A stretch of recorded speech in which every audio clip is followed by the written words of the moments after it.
Bandara Soekarno-Hatta telah menetapkan aktor Jonathan Frizzy yang akrab disapa Ijong sebagai tersangka dalam kasus vape yang mengandung obat keras jenis etomidate.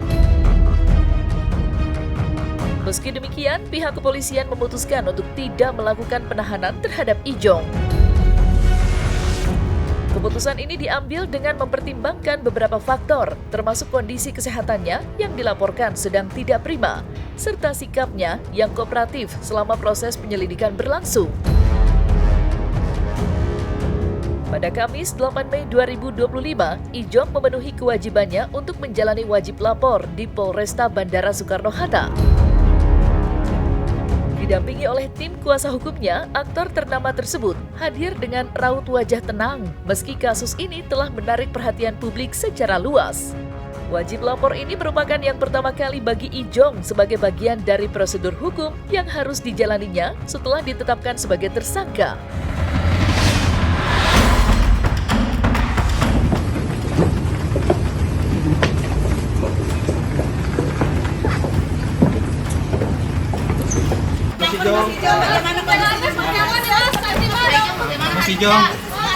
Masih Jong. Masih Jong sehat. Sehat Masih Jong. Sembuh Mas. Kondisinya gimana Mas Ijong? Masih Jong.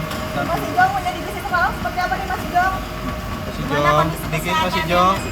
Hari ini tadi sekitar jam 12.30 ya, terus saudara JF hadir ke Polres Bandara Soekarno-Hatta untuk melaksanakan wajib lapor. Beliau diminta untuk tanda tangan bahwa yang bersangkutan sudah hadir di sini untuk melaporkan diri. Kalau setiap harinya itu sampai Senin dan Kamis yang bersangkutan.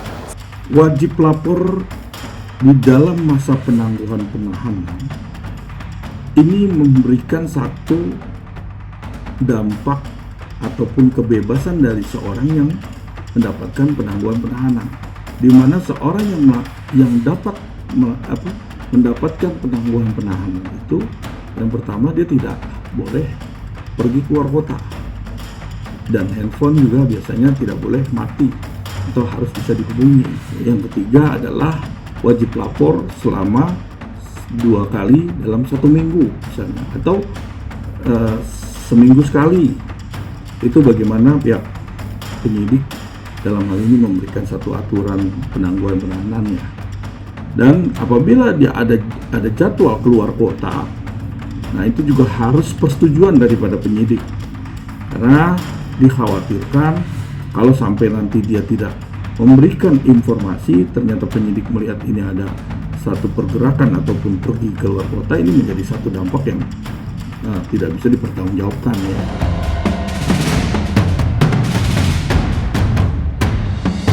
Penetapan Jonathan Frizzy atau Ijong sebagai tersangka dalam kasus vape yang mengandung zat etomidate bermula dari penangkapannya oleh Satuan Reserse Narkoba Polresta Bandara Soekarno-Hatta pada Minggu 4 Mei 2025. Dalam operasi tersebut, pihak kepolisian menemukan vape milik Ijong yang setelah diuji laboratorium terbukti mengandung zat etomidate, obat keras yang penggunaannya memerlukan pengawasan ketat. Dengan bukti tersebut, Ijong kini menghadapi ancaman hukuman berat. Berdasarkan pasal yang disangkakan, ia terancam hukuman penjara maksimal 12 tahun, serta denda hingga 5 miliar. Lantas, siapkah Ijong menghadapi kasus hukum di tengah kondisi kesehatannya yang belum pulih pasca operasi?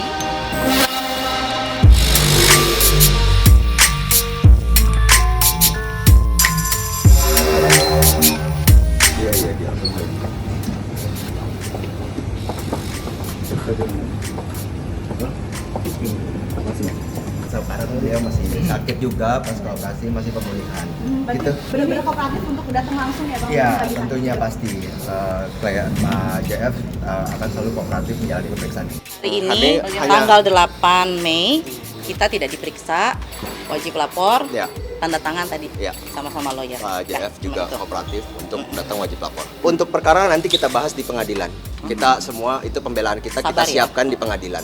Penangguhan ini ada berdasarkan orang ini sakit dalam proses, ada satu penyakit yang sangat serius, ada juga bahwa dia dalam proses menyusui atau hamil, dan dia punya penyakit yang sifatnya adalah mengkhawatirkan, itu mungkin ya dari pihak penyidik menilai bisa dilakukan penangguhan penahanan. Tapi dalam kategori ya pidana yang disangkakan atau pidana yang dimaksud itu biasanya di bawah 5 tahun penjara. Tapi kalau sekarang kita lihat Ijong, kan tuduhan pidananya itu di atas 5 tahun penjara karena pasal yang dikenakan adalah pasal Undang-Undang Kesehatan Nomor 17 tahun 2023, di mana pasal ini ada pasal 435 subsidiar junto pasal 436 Undang-Undang Kesehatan.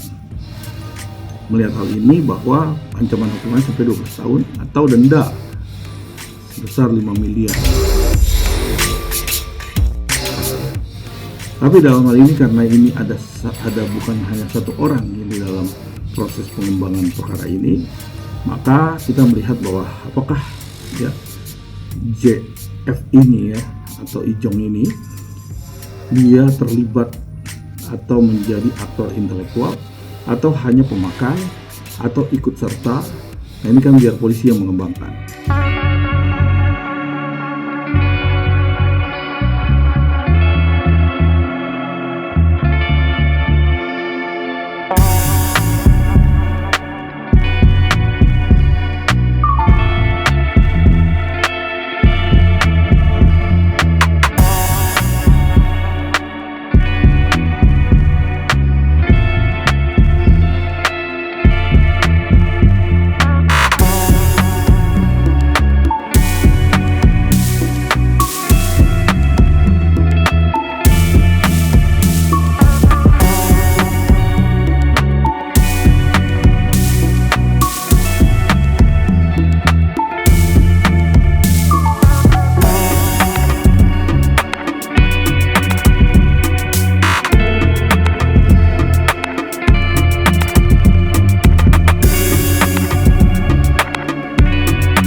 Selesai sudah Cumi Lovers, jangan lupa untuk like, subscribe, dan juga share channel YouTube Cumi Cumi.